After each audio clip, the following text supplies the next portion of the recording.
how do I navigate such different political views in these wild times that we're living in with my husband? I don't know what you're talking about, wild political times. Tell me more. Just kidding. Yeah, no. So I guess kind of just some context. We are very newly married, but we've been together for a long time prior to that.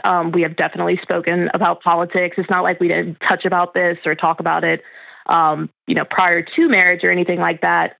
And neither of us, really prior to any of this, like hated the other side or, you know what I mean? Like it was all very cohesive. And so I guess the problem is we're not like fighting with each other. It's more so we're both very passionate about how we speak, and like we're just both very fiery people. So we'll get talking about these things because something new happens every day. You know what I mean? It's like, yes, I do. It's almost like you can't really not discuss it. You for sure can't, but go ahead. Yeah, right. It's and then it's kind of like we both are like we just get heated on this, on top of each other, kind of speaking over because we're just so, I guess, into it on our own sides that we're trying to figure out like what's the best way to discuss this where we're not kind of seeing the other person as like, what are you even thinking about? Can I ask you a harder question? Yes, you can.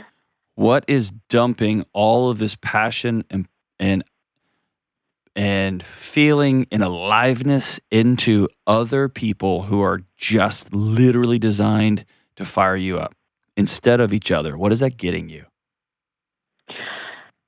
Truly nothing. And I'm very aware of that. And that's where I think for me, the want to call in and ask about this is that I know that for me, I grew up, I was always kind of like that little social warrior, like social justice was like my thing. Sure. And so that's just how I've always been. So, and when I'm talking about these things, I feel like I'm coming off as just like disappointed in him or these things when that's not what it is at all. He's truly the best man. Can we, can I just follow you down this rabbit hole? Yeah. What do you do for a living? I'm in sales. Okay. What do you do as how do you support the least of these in your community? What do you give to? What do you volunteer for? What do you do with your time? So volunteer-wise, I have 2 jobs at the moment. Okay. Don't really have a whole lot of time. Okay. But previously, so my parents were in the nonprofit world. They helped direct a nonprofit back home.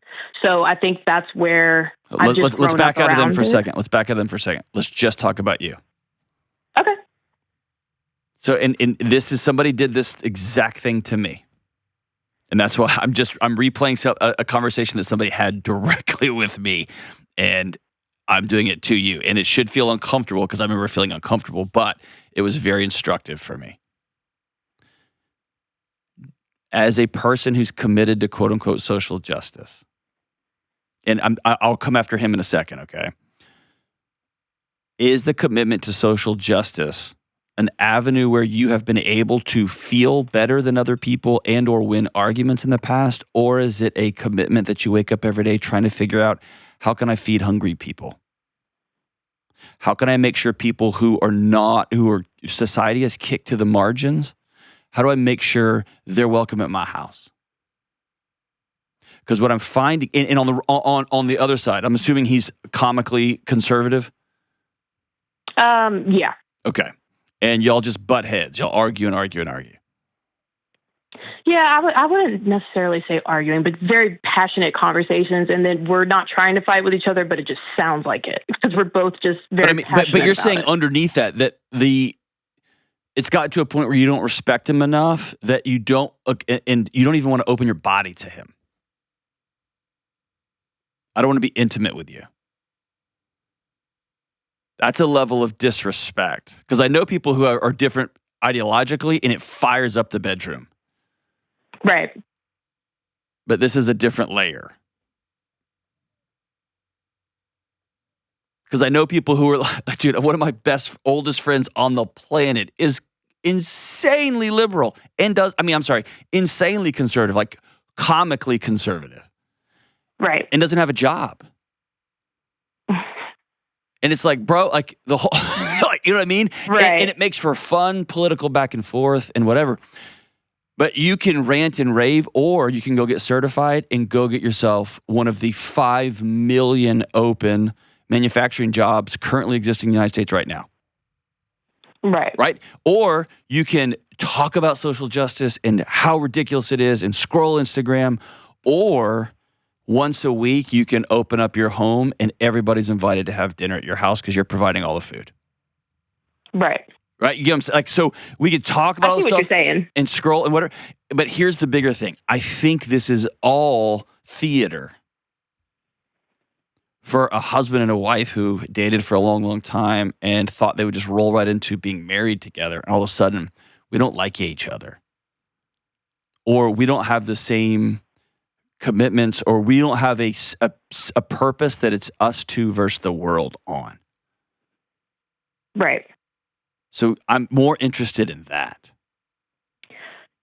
And that's the thing is that's not. Why don't you want to sleep with your husband? Let me ask that. Like, why don't you want to sleep with your husband? No, it's when I say intimate, it's more like being like opening, like I feel, because for lack of not trying to get into politics, like I think it's more so coming as a woman, like agreeing with a party that is kind of going against women. Okay. That's where I think the thing is. It's more like intimate outside of the bedroom as well too. Okay, so let's take the political off. You are looking at a man, you married a man, and you're starting to wonder, oh, you think you're better than me. Or you think I have a role and it is X, Y, and Z, which diminishes me as a person. Because again, let's take the politics off. Look across the house, the kitchen, look across the living room at your husband. That guy. Yeah. You get what I'm saying? Yeah, no, I hear you. You can't see it through the lens of it's you're identifying with the party. You have to see it as the person. But there's something instructive there. He's saying things and representing things that is making your body feel, I'm not safe in my own house. And I know not getting beat up safe and all that, but I don't feel like I can open up to you. I don't feel like I can tell you what I'm actually scared about. If we ever have a son or a daughter, I'm scared of the world they're going to grow up in. Yes, I think that's the true root of it. Is like it's hard for me to express my concerns and sadness over a lot of the things that are happening, just because I know he's not that type of man. But then again, you still are a part of that in the sense. I get that. Yeah. So I guess the bigger challenge is, instead of saying y'all, you guys, you stupid conservatives, you dumb libs, I would much rather see you inside your house say, I'm terrified that, I'm making up, like, that if I had to go to a doctor about my medical care, I'd have to default to somebody in the House of Representatives of our state onto what kind of care I could get. Yes. That is a much different conversation than you guys. Or I have a friend at work and he wants to marry his boyfriend and I can't fill in the blank. Or your husband being able to say, my granddad took me hunting, my dad took me hunting, and I want to have a son that I can take hunting, and they're trying to take hunting away from the western part of the United States. I think that's wrong. Do you see where anybody can come together on those moments? Or if you can't come together, you can at least sit across the table from each other. But when they start with y'all and you guys and you, whenever you come at somebody like that, then you rally around your team. And right now, politically, the teams are, who do you all hate together? Also very true. It's not what kind of problems are we trying to solve. You get what I'm saying? So no, 100%. Is he a man? And this is a question because I know these guys too. Is he a man who, when his wife sits down and says, I'm hurting over a thing, I'm scared over a thing, that he says, I don't care? No, not at all. Or if you said, hey, I'm really struggling with X, he would say, they're going to come through me first. He's very protective. That's the thing. I think I see this great man, and I think I'm putting on, blinders, and I just see this party as a whole thing, and that's on me. You know what I mean? Both parties right now are giving it their best, right? They're yelling really trying. Right. So it is hard. Here's where I would love anybody wrestling here. I would love behind the rhetoric to, I don't know. Hey, on Saturday mornings, I'm going to start going to volunteer at a soup kitchen. It would mean a whole lot to me if you would come with me. Just going to do 3 hours. And it's easy to talk about, quote unquote, them. It's really hard to talk about your friend Bubba that you met at the soup kitchen every Saturday morning for 3 months. And then you see him come in that one day and his face is all scraped up and he tells you about what happened the night before. Man, then you get a different picture. Yeah. Or you can talk all about X and Y and Z. And it's really tough when my buddies in Colorado are like, I can't take my grandson hunting this year because they've limited X, Y. It's hard. Mm-hmm. Right? It's hard. Or it's hard when my friends in Michigan are like, yeah, we still don't have a job. And so it's getting beneath that instead of talking about it, actually, who are we going to be in our house? And what I'm hearing you say, which is frustrating for me, and I know it's frustrating for you, is, oh, wait, we got two really great human beings in this house that are both wearing the wrong jersey that really doesn't represent either of us. But because those colors are so bright, we're missing the great person that's actually right in front of us. Yes, exactly. That's so frustrating and annoying. I hate that for you. I hate that for everybody. I hate that for all of us right now. Yeah, it's a lot going on, but hey, we're gonna make it through. We always have. This is what I love.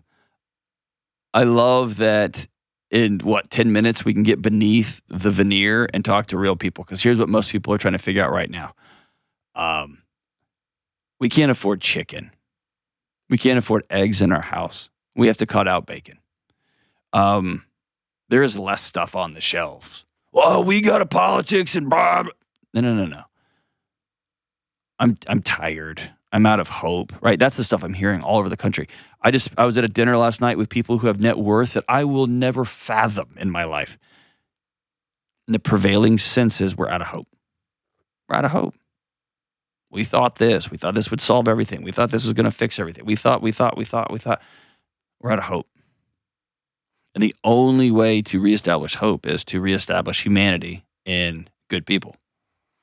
And that starts with husbands and wives saying, you vote this way, I vote that way, we'll duke that one out, but I'm not losing my sex life, I'm not losing my intimate life, I'm not losing my ride or die partner over what jersey we're wearing. Let's do the hard work. Who are we gonna be in this house? As for us in our house, ... And usually that cuts through all the nonsense. Thanks for the call, Nicole. Your willingness to talk about this is going to impact a lot of folks. And by the way, if you don't agree with me on this, you don't have to. That's fine. Or if you're sitting there seething, you don't understand. I would just challenge you to take 30 days off the news and off social media and just see what happens in your life.